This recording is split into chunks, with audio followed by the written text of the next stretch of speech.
right, tomorrow's leaders, welcome to the show. It's going to be a quick one, but it's going to be a good one. So here, I was reminded of something recently, and I'm going to share with you a couple of stories about just an incredibly powerful concept that has worked for me for a long time. It's something I subscribe to and try to do on a regular basis, and it's a philosophy that I learned from Ed Milet. He talks about this a lot, I know, and it's the power of one more. It's this concept that when you are working on something, doing something, it's just this mentality that you have about when you're ready to stop, before you stop, you do one more. And it doesn't matter what it is. So, for example, working out, just do one more set, just do one more rep, whatever it is. And that's an easy one to do, right? Working out is super easy. You can add just when you're ready you're done, you're done with your run, just maybe run one more block, whatever.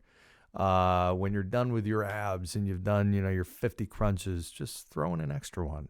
Whatever it is, just add one more. And it goes for everything, though. I mean, really everything. So, reading, just read one more page. You're writing your book, you're working on that. Just when you're done, put down the pen, pick it up and just write one more paragraph. You're meditating, just, one more minute of meditation. Add something and just have the mentality that one more and just see what happens. And it's amazing. Most of the time, nothing. You can't feel a difference or notice a difference.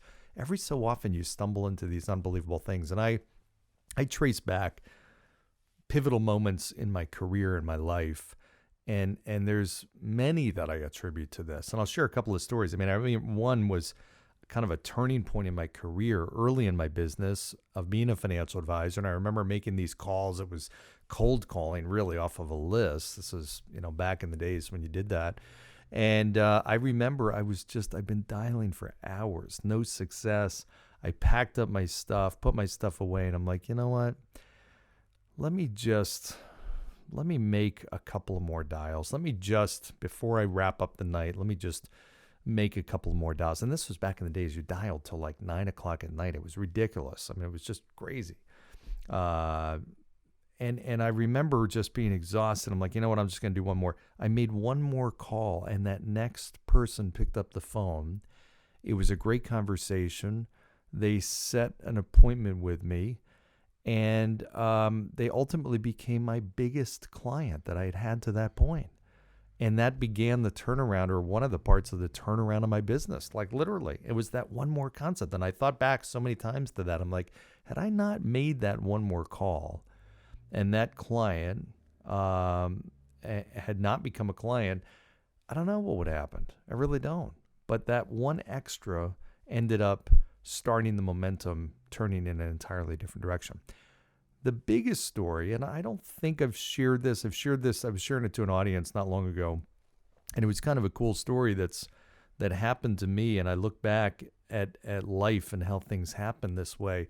I remember, again, early in my career, I'd gotten a lead that had crossed my desk, and this person, just like anybody else, was just a name on a sheet of paper. And I remember calling and calling and calling and calling. I could never get a hold of this person.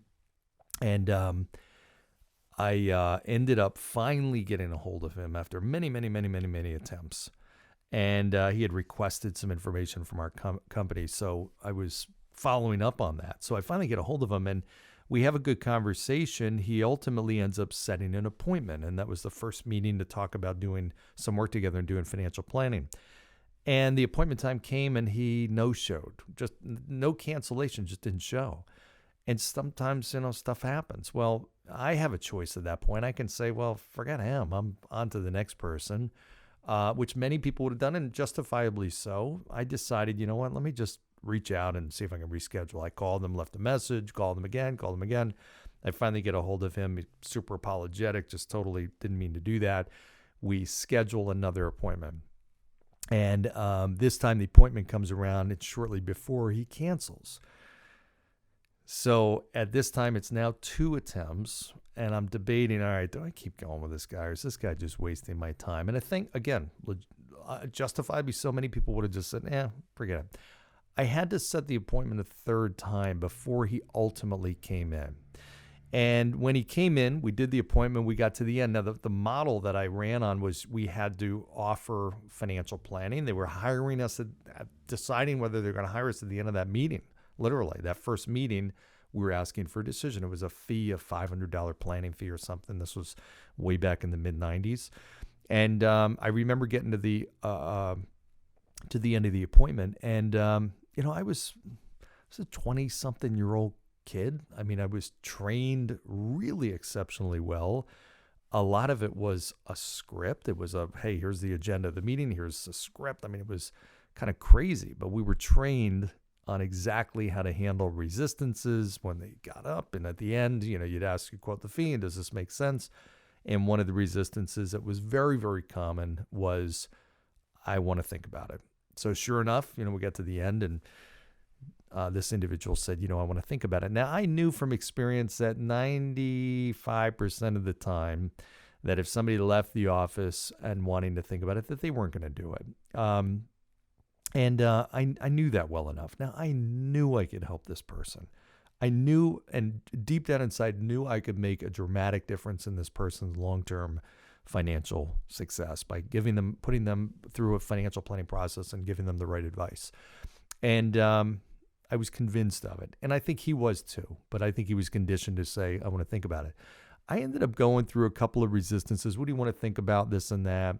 And talking through it. And, I just was it was at night, and I just remember thinking, all right, well, I guess I'll end the meeting. But I decided to go through one more resistance and handling one more. And I just said, why don't you give me a shot? Just let me show you what I can do for you. I mean, what's the worst thing that happens? Worst thing that happens is you go through the process and you have a plan that's going to show you exactly what you need to do to get to your goals. That's the worst thing. The best thing is I make a significant difference in your ability to achieve your financial goals by working together, giving you great advice, and helping you navigate your way through financial independence. And ultimately, that's what did it. He paused for a sec and said, all right, okay, I'll give you a shot. I'll hire you. And what's interesting about that began his journey to a great financial situation. That also began a friendship. I had not made any friends from my clients, but this was the first one that we kind of developed this rapport. He and I, over time, became closer and closer friends. And he is one of my bestest friends, Dave. And to this day, this is now 30 years later, he is a major part of my life.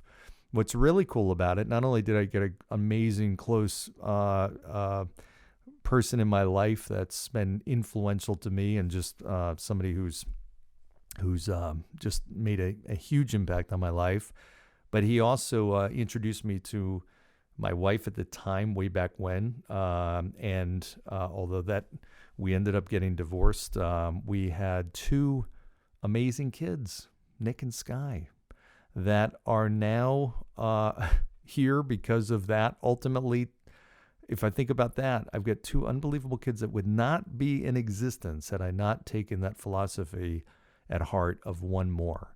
Had I stopped one resistance short of not asking one more time, I would say there's 99% certainty Dave would never become a client, and I would not have Nick and Sky today. It's unbelievable when you think about that, right? So, crazy story. I just wanted to share that with you. So, I think about that a lot. I think about just the power of that just one more. So next time you're thinking about that, next time you're in a situation, you're just ready to stop, just push yourself one more and see what happens. Sometimes unbelievable things happen with just taking one more step, whether it's physical, mental, intellectual, relationship-wise, whatever the case may be. Again, anything, just do one more. It's really a mindset. It's a lifestyle. So go for it. Have fun with it. Cool story I want to share with you. I hope your week is off to a great start. I hope your day is going great, and I will see you next time. You know the deal. Like, share, subscribe, all that kind of good stuff. Go down below, give a 5-star review, and we'll see you next time. Thanks. Bye.